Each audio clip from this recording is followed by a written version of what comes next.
Hi guys, so today is World Cancer Day and I just wanted to share a bit of my journey, not just about myself. You know, my mum passed away from cancer, my brother passed away from cancer, my dad has had cancer, I have also had cancer. So I've experienced, oh, that was my bagel popping up. I've experienced cancer in many avenues as such. But I would say my biggest takeaway from all the experiences I've had in relation to the big C is life carries on. Life keeps on turning. Everybody else's lives carry on. And, you know, when I was diagnosed, my kids still went to school, preschool. They were only little at the time. My husband still went to work.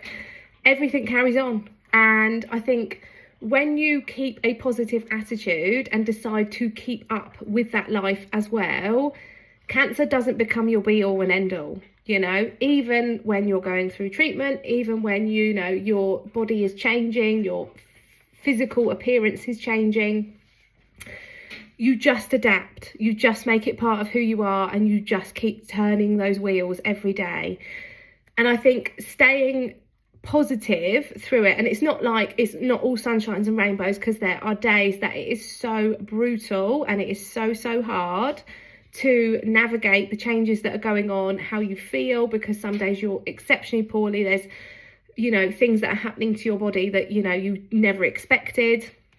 And I think, you know, navigating all of that but still keeping a really positive outlook in the world and knowing that it's going to keep going and knowing that you have to keep up with it keeps cancer to one side. And it's always there, but it's not your whole world and it's not your whole life. I didn't introduce myself as Jen and I have breast cancer.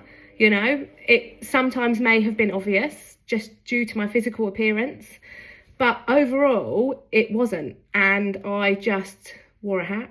I had a bald head and it didn't, you know, I just carried on because everything else was carrying on. So I knew it was part of my life, but it wasn't my whole world. And never, ever would I give cancer the respect that it is my whole world. Like, it never deserves to be in that window. So my biggest takeaway from my own cancer journey and my own, you know, avenues of dealing with cancer in all aspects of my family is don't let it take over your life. Don't let it, you know, don't introduce yourself as that person that has cancer. Don't be that person that has cancer. Be that person that's surviving it. Be that person that's an inspiration to everybody around you, including their children. So, biggest takeaway, be a survivor.